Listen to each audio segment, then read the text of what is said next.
Hello, my beautiful souls. Welcome sa ating tarot reading sessions. Keep in mind, general reading po ito. Maring mag-resonate, maring hindi. Kunin nyo na lang po kung para sa inyo and leave the rest. Maring mag-shift ng energies or magkabaliktad ang sitwasyon. Kaya kayo na pong bahala kung saan kayo nakalugar sa reading natin. So, let's see. So, nahulog agad itong 9 of Pentacles natin. King of Cups. 4 of Swords. Judgment. 6 of Pentacles. Ace of Swords. Queen of Swords. And the 6 of Wands. Bottom card natin, Tower. Ako.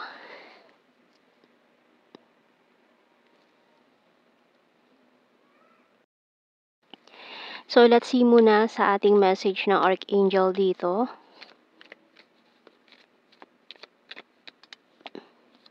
Spiritual Understanding by Archangel Raziel. I'm bringing you esoteric information and symbols and helping you understand spiritual truths.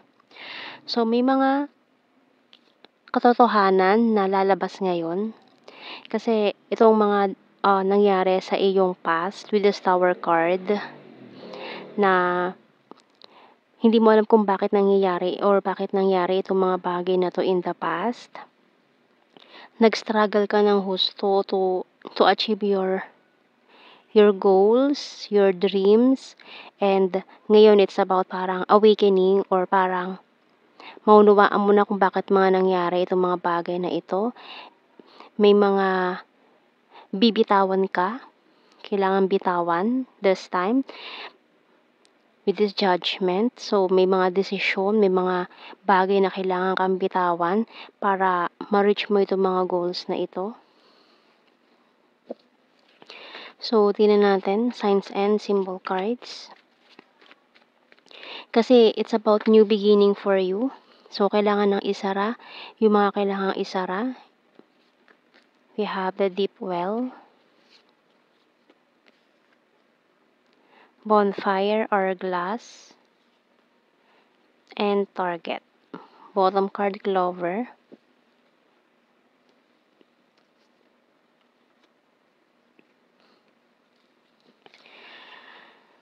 Okay, so ayan, with this target kasi,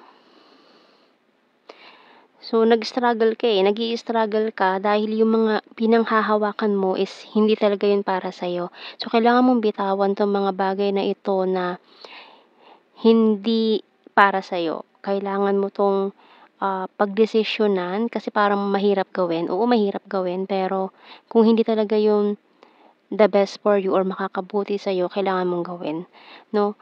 So, focus on your goals, yung target mo. Kaya parang kahit anong gawin mo, hindi mo makuha yung target mo.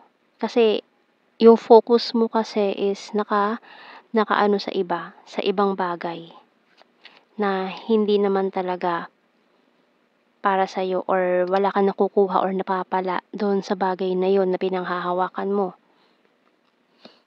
I bury myself in work to forget you.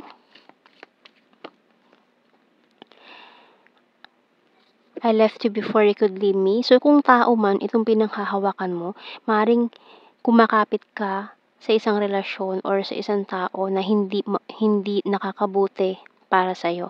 So, kailangan mong bitawan to. Kung it's about work, sa trabaho, kung yung trabaho mo is parang nag-i-struggle ka dyan or nahihirapan ka, parang overwork ka pero underpaid.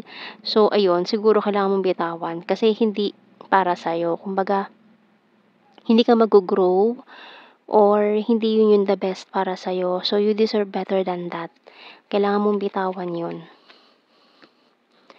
I couldn't let you get close to me. You came closer than anyone. I know I was a distraction from your pain. I wonder if you're happy without me. I regret lying to you. And I know I messed up everything. Bottom card natin, I don't react when people mention you. Lalo na kung nakakapit pa rin kayo sa isang past person na very toxic, lalo na kung ito ay karmic connection na nagbibigay lang sa inyo ng lesson.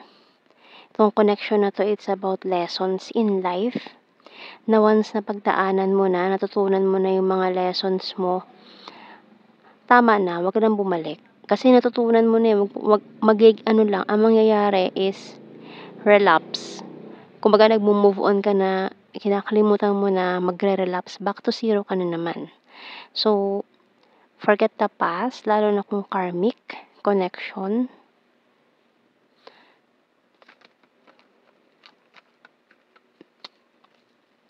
So, tingnan natin.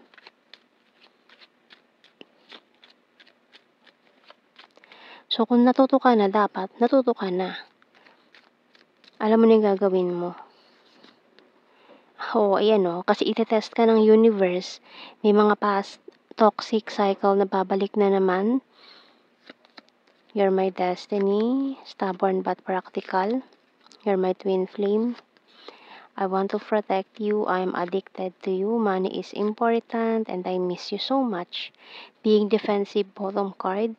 So, lalo na if you're dealing with a twin flame connection, bitawan mo na yung karmic mo kasi yung twin flame mo is just around the corner.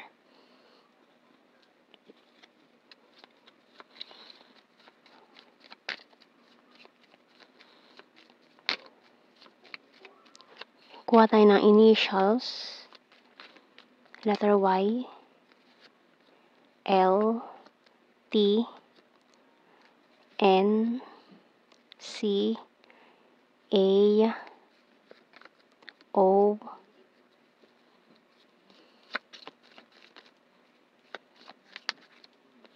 letter M, letter E, bottom card natin.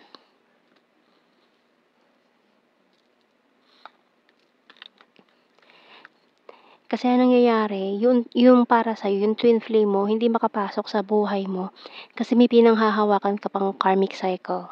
So, yun. Kaya hindi siya makapasok. Ayan o, another twin flame card. Attraction, chaser.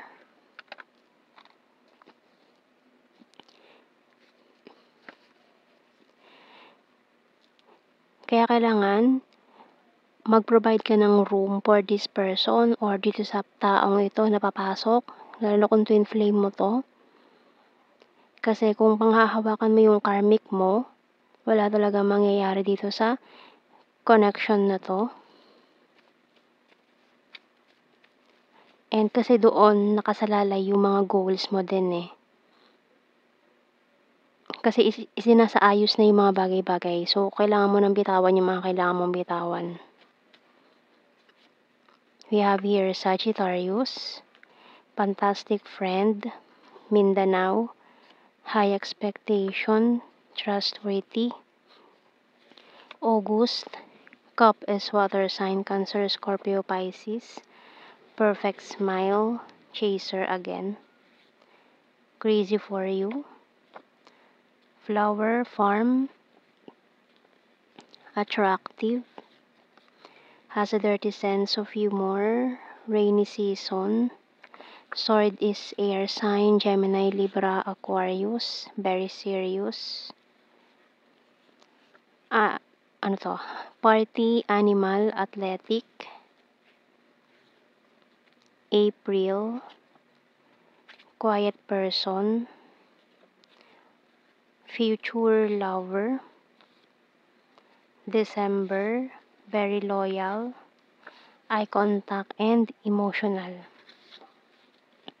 So yan ang ating reading. Thank you for watching. Take care and God bless. See you in our next reading, guys. Bye-bye.